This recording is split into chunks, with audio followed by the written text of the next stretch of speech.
即係應咗佢啦，重業輕報，輕業就打個乞嗤就輕輕報咗佢算數啦。最重要係自己常常識得誦經，多懺悔，觀照自己嘅情緒上落。做人呢，喺個十善嗰度，如果個報真係過去生自己種嘅就要受，佛陀都要去受，何況我哋凡夫呢？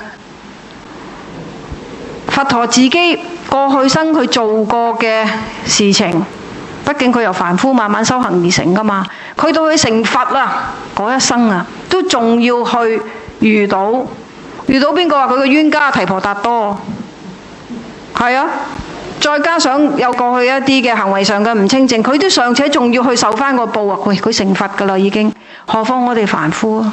咁你就知道啦，其實果報要嚟，唔會因為話喂我識誦經喎，點解我仲要受個果報嘅？喂，輕咗噶啦，重業輕報啊！廣欽老和尚呢，有冇聽過呢位大德啊？有啲有，有啲冇嚇。廣欽老和尚呢，佢有講過噶，佢話我哋其實呢，每一個人都要嚟過呢個人生嘅劫噶。當然啦，呢個人生嘅劫嘅意思呢，係講緊呢，我哋每一個人呢，有自己嘅業報呢，要去受翻嘅，走唔甩噶。係啊，呢位啊叫廣欽老和尚。我哋呢，稱呼啲大德啦，就稱呼做老和尚，唔係老和尚喎，唔好讀個上住啊，知唔知啊？如果你係尊稱佢呢，高尚啊嘛，你唔係高尚啊嘛。我哋話呢個人好高尚，係咪？咁所以你就要讀呢，老和尚嚇個音呢係上嘅。廣欽老和尚佢就話啦，我哋得到呢個人嘅身呢，就要嚟啦過呢個人生嘅劫。因此入邊呢係會遇到呢好多個果報，自己係要去受嘅，唔會話因為話你識誦經識誦咒咁就可以化咗嗰樣嘢，唔得嘅。最多就重業輕報嘅啫，藉着我哋自己多懺悔。因為你個殺業太重啦，係都要你病到熬到你死噶。只不過喺個當中呢，因為自己有懺悔，俾你遇到個貴人，醫生都係我哋個貴人嚟噶。咁咪俾你和咗條數，我財擋災醫好翻個身體咯，只可以係咁樣講咯。唔好做一個迷信嘅人，就話我信咗呢個叫法，我誦咗呢個經，我就呢消災解難，家中呢冇事幹。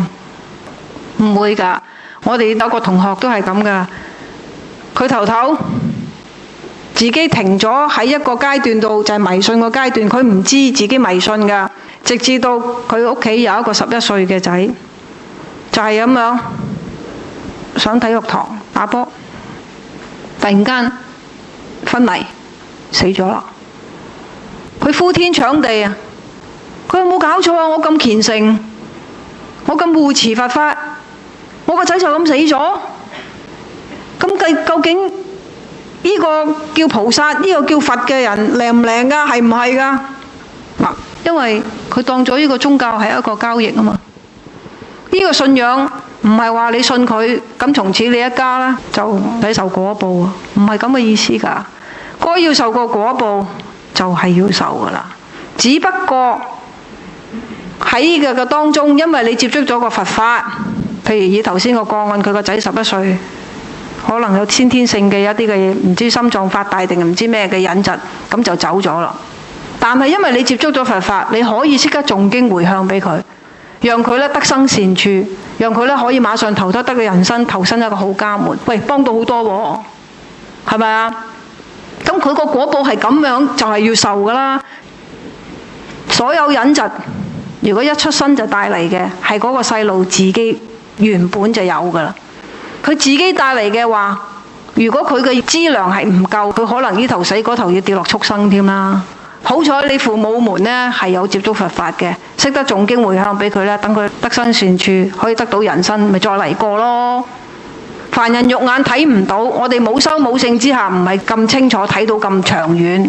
但係千祈唔好呢，做咗個迷信嘅佛教徒，話我識誦經，我識乜，我識乜，點解仲會有呢啲逆境嘅嘢發生㗎？唔好咁樣去諗啊！